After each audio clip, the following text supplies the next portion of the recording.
Ici, au lycée technique, comme je vous l'ai dit, le congrès était prévu initialement pour le 17. Il y avait une commission d'organisation qui a été mise en place. Et cette commission d'organisation comprenait Henri Corentin, qui était ministre et membre du bureau politique, Télémon Traoré, Tchokra Konaté, qui vont devenir par la suite commissaire politique de l'Union soudanaise RDA, et Gabou Diawara, qui était commissaire à la jeunesse du bureau politique national, Bemrouk Koulibaly, qui était commissaire au sport au bureau politique national, Tian Traoré, qui était responsable de la sous-section Bonkoukra, Maoudou Souriwan, qui était responsable de la commune 2, il était à Kenzambougou, et Bouakar Bass,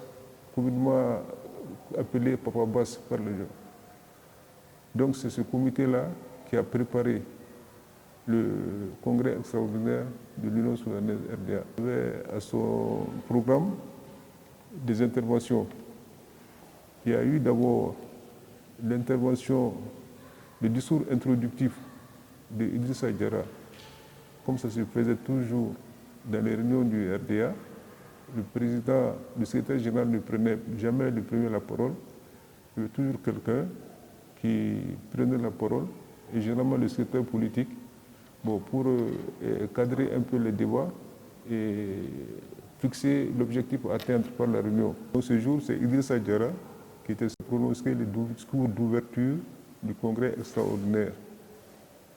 Ce discours a été suivi par un certain nombre, par l'intervention du président Modibo Keïta, qui était le secrétaire général du parti. Dans son discours, il a été très clair.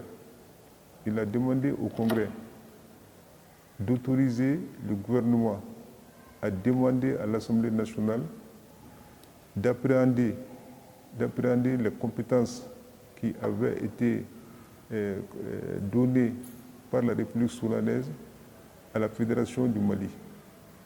Appréhender, ça veut dire se ressaisir de ces compétences-là et de proclamer la République soudanaise et la République du Mali, et de dire que la République du Mali est un État indépendant et souverain, libre de tout lien avec toute puissance étrangère, notamment la France. Et cela constituait en fait une dénonciation des accords franco-maliens qui avaient été conclus le 4 avril 1960 entre la France et la Fédération du Mali.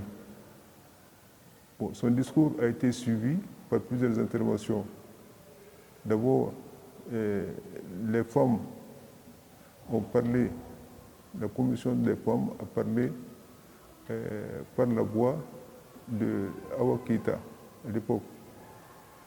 Et le bureau exécutif des jeunes a parlé par la voix de Gabou Diawara,